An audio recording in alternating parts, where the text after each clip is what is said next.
The 9-4 Cleveland Browns are off to New York this week to take on the 5-8 New York Giants, who have to figure out how to keep the Browns from living in their backfield on pass plays. Jones in trouble, sacked for the fourth time. Daniel Jones returned from his hamstring injury, but maybe he shouldn't have. He took 6 sacks against the Cardinals before being replaced, his hamstring clearly not fully healed. Jones is hit. But it didn't matter that he wasn't behind center. Colt McCoy came in and he got sacked 2 more times. McCoy in trouble, it's Reddick again. The Browns are the type of team that can take advantage of a weakness like that too. Last week against the Ravens, they rang up 4 QB takedowns. Jackson trying to break free, and he's going to be dropped. Making matters even worse for the G-men, they didn't just take a boatload of sacks, they also fumbled on 2 of them and also gave up another one on a run. And Lewis lost the football. The Giants on the year have lost 10 fumbles, only 3 teams have more. Jones in trouble, backpedaling, ball comes loose. It wasn't like it made much of a difference when New York's QBs weren't being dragged down. Between the 2 of them, they only managed 6 yards per attempt and just 81 passing yards.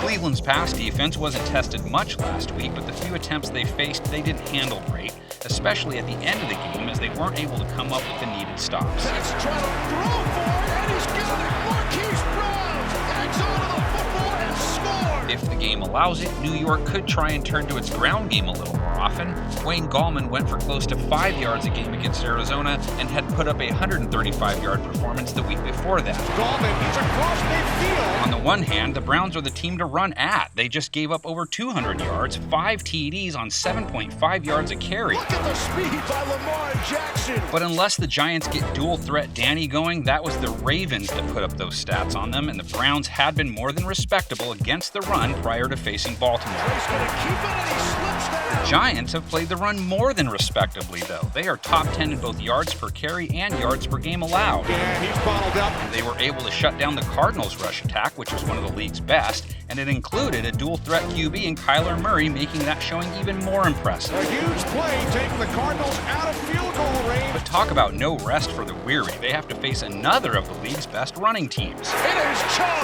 right through the middle. Cleveland's ground game was as efficient as ever against the Ravens. Nick Chubb, Kareem Hunt, and Baker Mayfield each averaging 4.6 yards a run or better. They are tough to deal with in the fourth quarter. And when they throw, they'll be doing it with a QB coming in with a ton of confidence, even if that confidence didn't lead to a win. Mayfield able to get out of there and throw, and it is caught. Mayfield was oh so close to his signature game, throwing for over 300 yards and coming through in the clutch, leading the Browns to the game-tying score. It's a move, first down, touchdown. Now he goes up against a New York pass D that just gave up 244 yards to K.Murray, a TD, a 97.8 rating, their numbers for the year in the middle of the pack. To the back of the end zone. That security guy better not call Baker Parker this week, because I don't think he's in the mood for it. But maybe he will be after the game.